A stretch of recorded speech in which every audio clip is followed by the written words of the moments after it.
We're gonna learn how to make scalloped potatoes today, so that way yours doesn't suck this holiday season. Let's cook.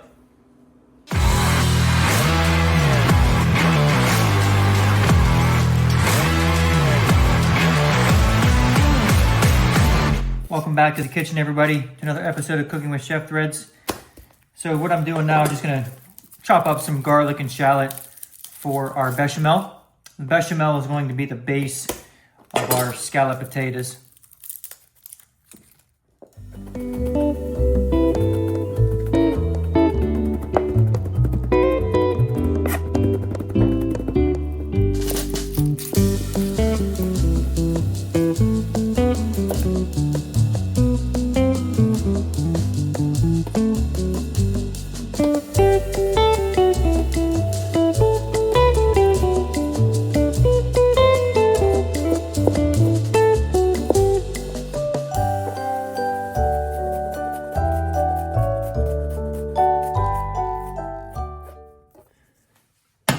All right, for our bechamel, basically I'm gonna put this on a mid to 3/4 of a high heat. I don't wanna go too high because I don't wanna burn it, but I'm just a hair above medium. And we're gonna add about 4 tablespoons of butter. Let this melt down. And then we're gonna add our garlic, our shallot, a little bit of salt, a little bit of pepper, and heavy cream.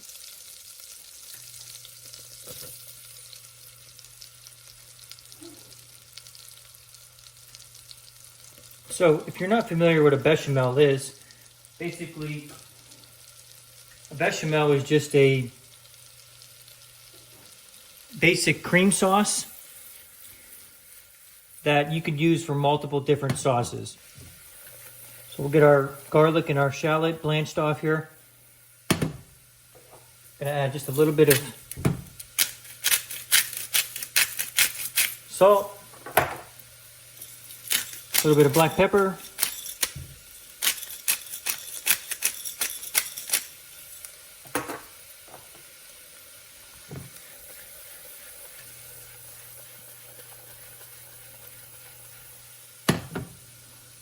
I'm just going to let those blanch for a little bit.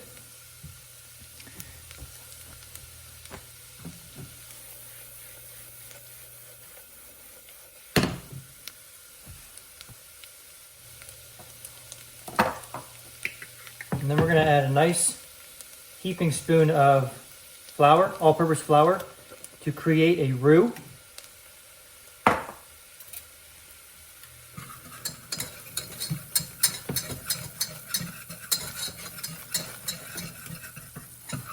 I'm not sure if the camera's picking that up, but you can see it how it's bubbling up like that, which is a good thing. You want that.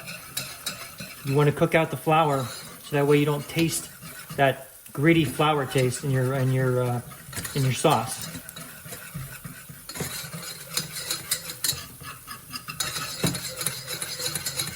Keep some constant motion on this because you really don't want that to burn.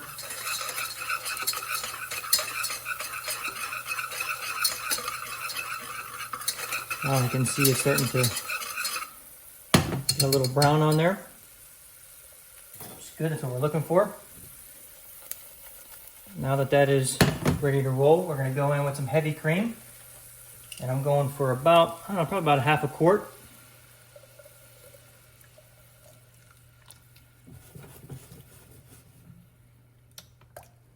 Maybe 3/4 of a quart.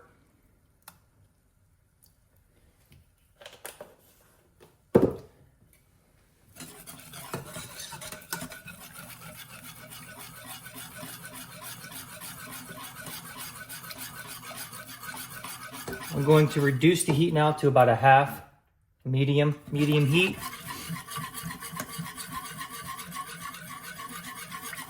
And then bring this up to temperature until you start to see it bubble. You don't want it to boil, but you just want to bring it up to a temp to where you're starting to see it simmer, a little bit of bubbling up. That way the flour can get activated and our sauce will become thicker. Now that our sauce is starting to thicken up nicely here, you can see that. It's starting to thicken up real nice here. We're going to add just a touch of nutmeg. Traditional bechamel has a little bit of nutmeg in it. Just a touch, not a little bit.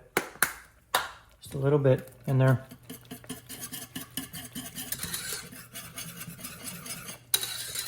Let this ride just for a little bit longer because I want it to be a little bit thicker.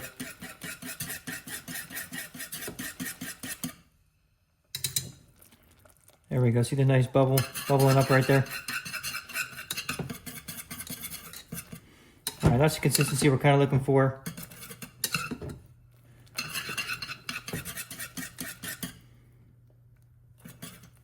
So now I want to turn the heat off of this.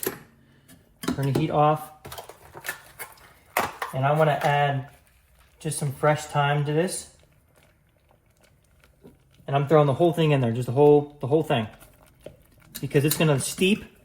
It's gonna steep in that sauce and I'm gonna get that really nice thyme flavor. So in your normal bechamel, you know, you don't have that. You don't, but I want the fresh thyme taste for our scalloped potatoes. So throw your thyme in there, stem and everything. That way it'll steep, and then you can just put it off to the side. All right, let's go ahead and get our potatoes prepped for our scalloped potatoes. Now you could use whatever potato you want. I like to use Yukon potatoes, but couldn't find any nice size ones at my grocery store, so I'm just going with regular Idaho potatoes. Just peel the skin off, and then we're going to use the mandolin for this. If you don't have a mandolin, you could use a knife. You just have to, it's going to take a while because you're going to have to cut them very, very thin. So it may take you extra couple steps, but I do recommend using a mandolin. That would be the best option because you're going to see how fast we're going to blow through these potatoes and make them the perfect length, or the perfect width, I should say.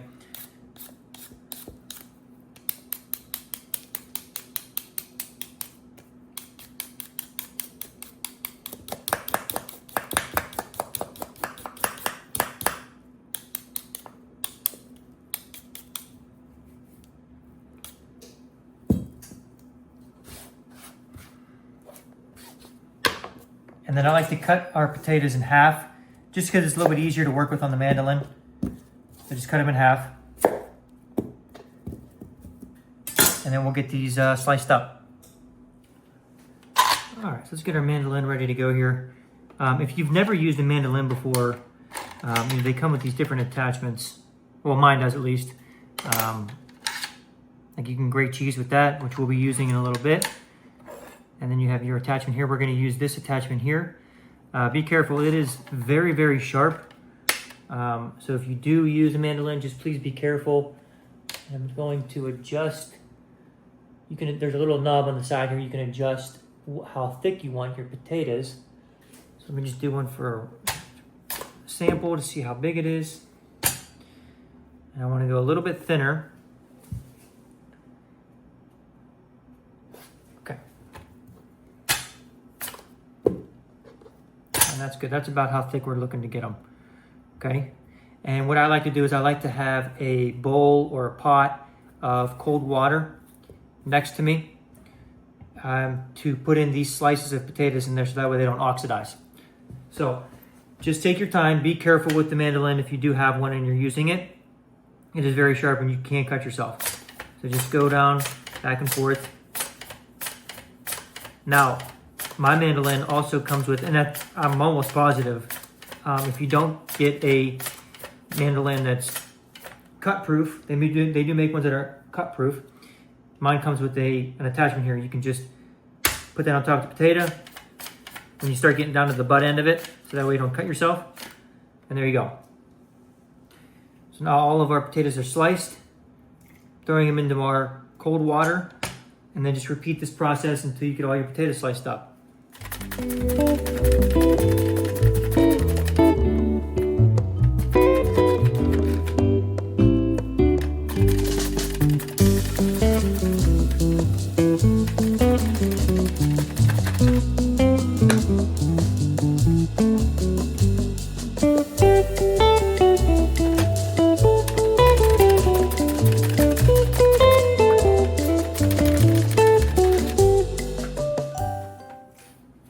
All right, now we're gonna go ahead and get our cheeses grated up.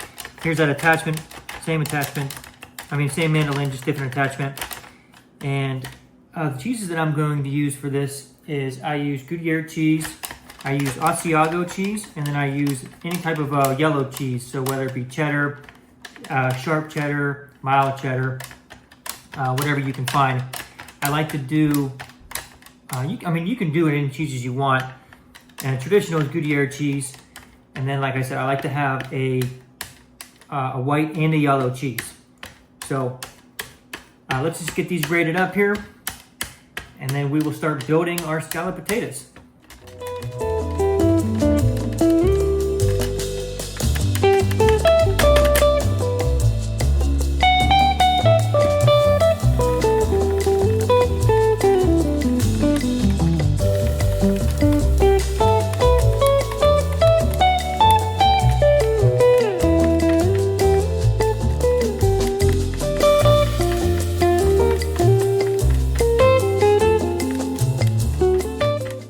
Now that we got all of our stuff prepped and ready to go, here's our bechamel sauce again. Take out the stems of thyme and just throw them away.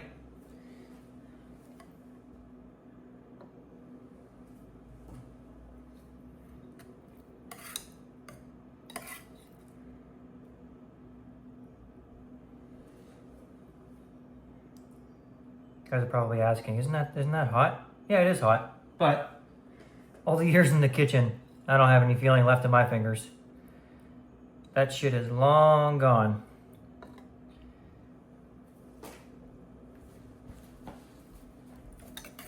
Yeah, it tastes very good. And you see how nice and thick it thickened up, it's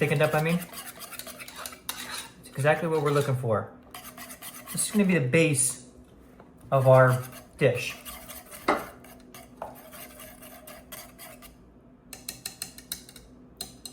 All right, so I'm going to start the process here.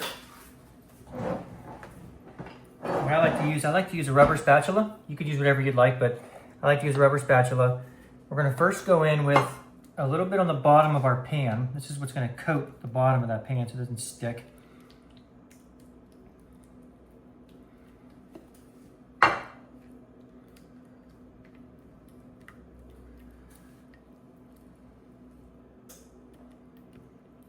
Okay. This is a bit of a tedious process, so what I'll do is I'm going to show you the first layer going down, and then I will fast forward through all of the rest. All right.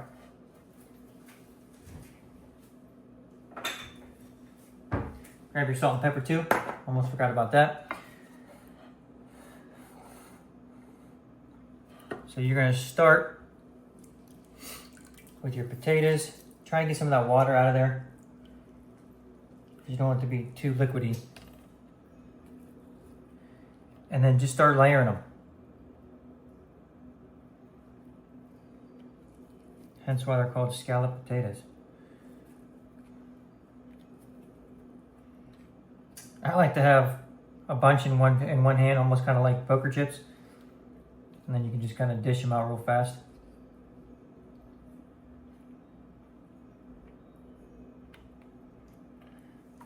You know, like I said, just lay them out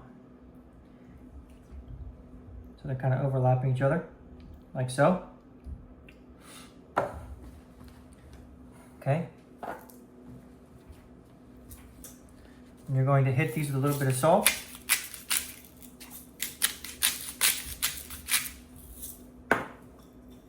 Touch of pepper. And then start going in with your cheeses.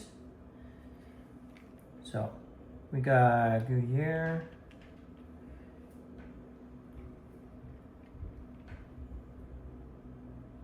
cheddar,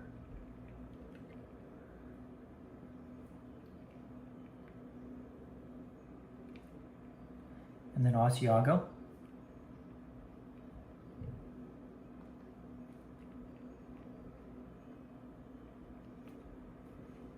Spread it out a little bit. And then go in with your bechamel again.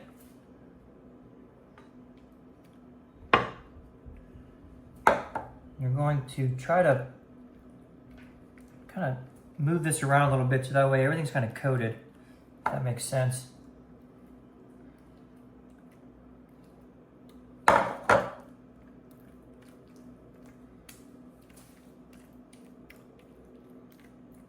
Kind of like that.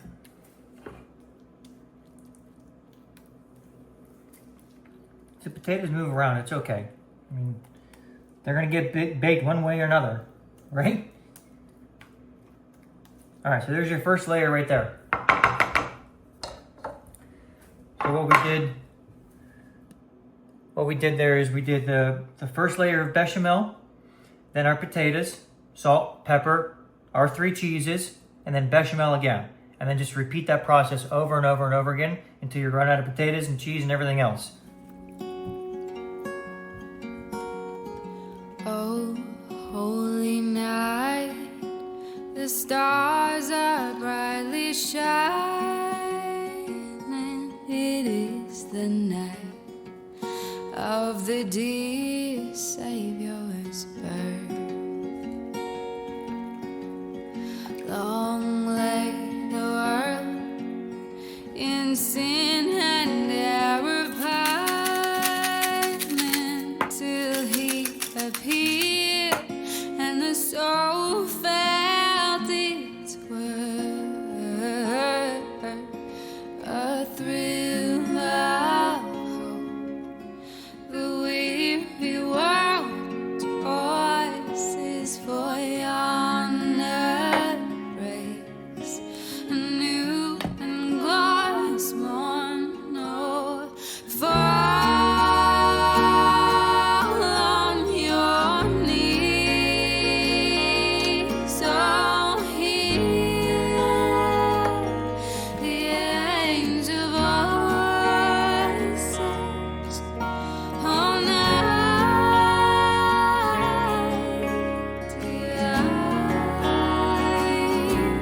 oh, night, when Christ was born,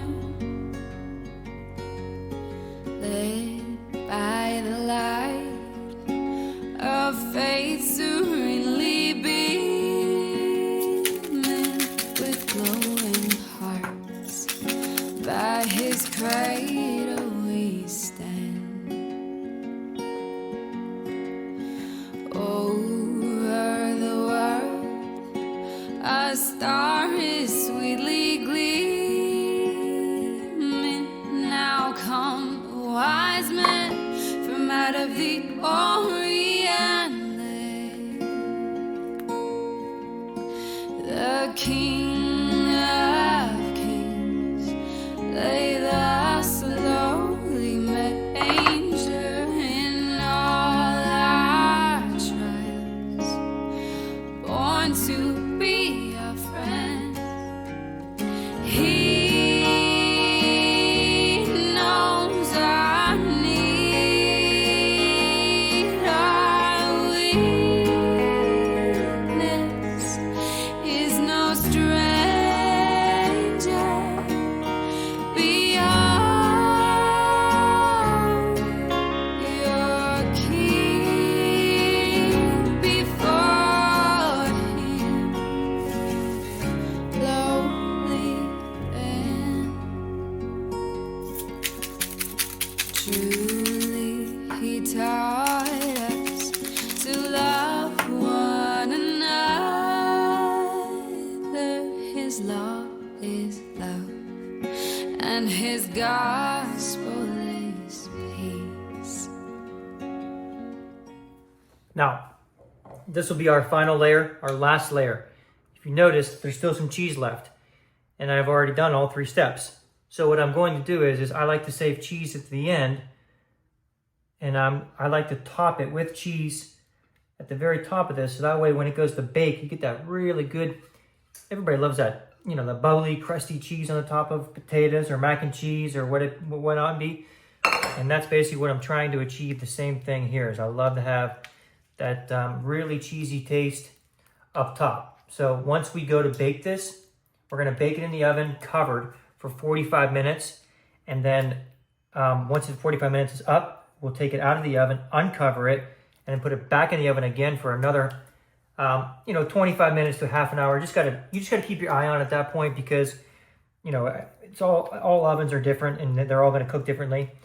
So you just gotta pay attention to that. But what I'm getting at is I leave it uncovered because I'm going to put this extra layer of cheese on top, and that's gonna get real nice and cooked on top. Look at that. Oh yeah. So whatever cheese is left over, try to leave a little bit left over. We're gonna put that final layer on top and just load it up. And that's gonna be some cheesy goodness right there. Cheesy goodness. All right, so this is done, ready to go. Let's put some, I like to do parchment paper or wax paper, whatever you have at home, and then tin foil, and then pop it in the oven.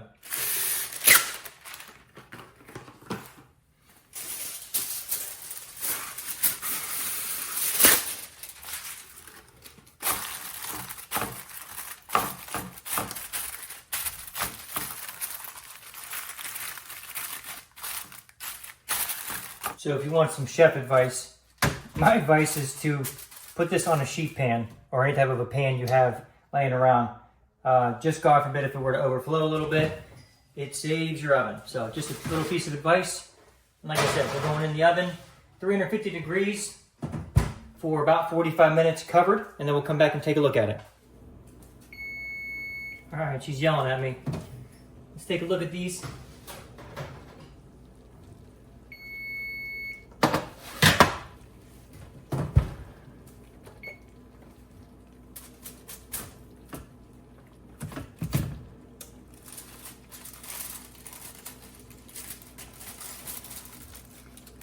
Beautiful.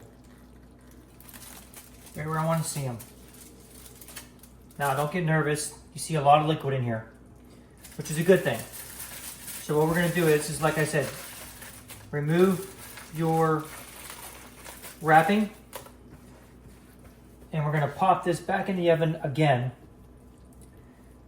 No wrapping on it. Yes, I know it looks a little bit liquidy, but don't worry. When you go to put it in here again with uncovered, all that's going to get sucked up, and especially too once we go to let it sit and rest for another, once it comes out of the oven when it's fully cooked, we're going to let it sit for about 10-15 minutes, and all that's going to be absorbed into our potatoes. So let's put this back in the oven again. Still same thing, 350 degrees, uncovered, and we're going to pop that in there for another 20 minutes or so, give or take. All right, so we ended up going in here for another half an hour instead of 20 minutes, about a half an hour. But you can see why I let it go for an extra 10 more minutes.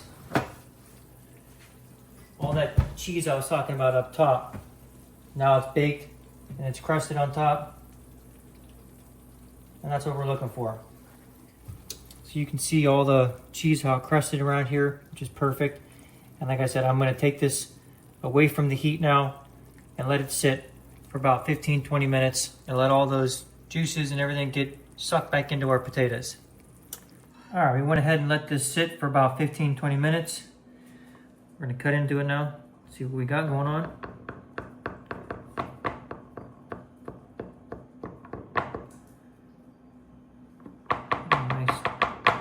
Nice big chunk here.